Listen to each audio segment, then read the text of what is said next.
I predict everyone who plays the following numbers in the next lottery will win $1 million. Any takers? This is the Genesis Connection, reaching the world with the truths of creation. Here now is Steve Rowett with your host, Tom DeRosa, author, speaker, and executive director of the Creation Studies Institute.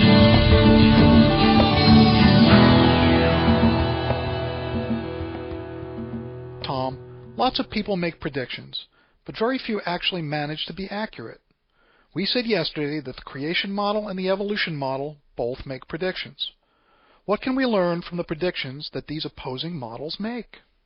Well, Steve, just as we mentioned in the hypothetical statements of each model, there are clear predictions that should be true if a model is really accurate.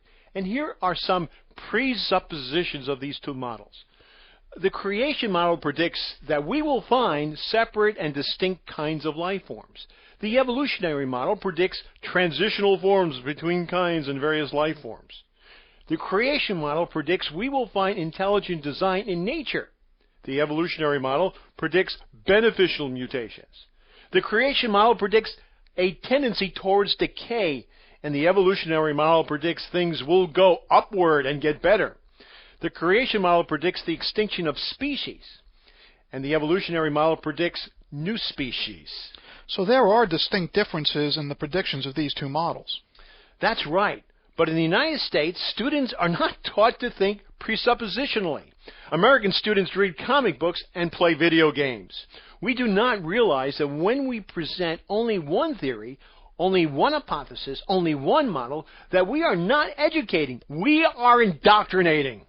Well, I'm listening to these comparisons, and I must admit, the creation model more clearly predicts what we see in nature, far more accurately than does the evolution model. That's correct. What we see when these two models are compared is that creation model reflects the world we see today. It correctly predicts that we will see the following. Fixity in the species. That is, everything living produces itself, and we do not see transitional life forms. Second, everything that is alive in the natural world appears to be irreducibly complex. We do not see truly beneficial mutations in nature.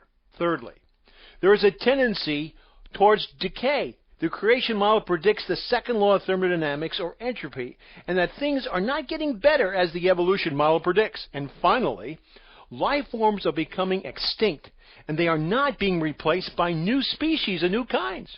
This is very compelling evidence that the creation model is accurate and the biblical account is trustworthy.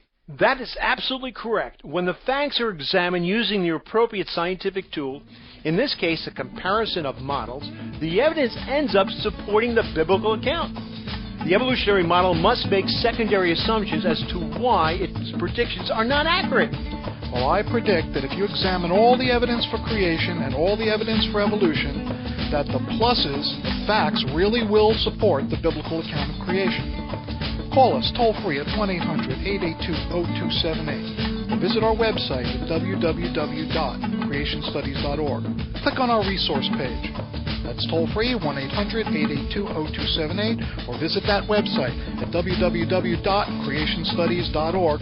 This is Steve Rowett and Tom DeRosa looking forward to meeting with you next time when we make the Genesis Connection.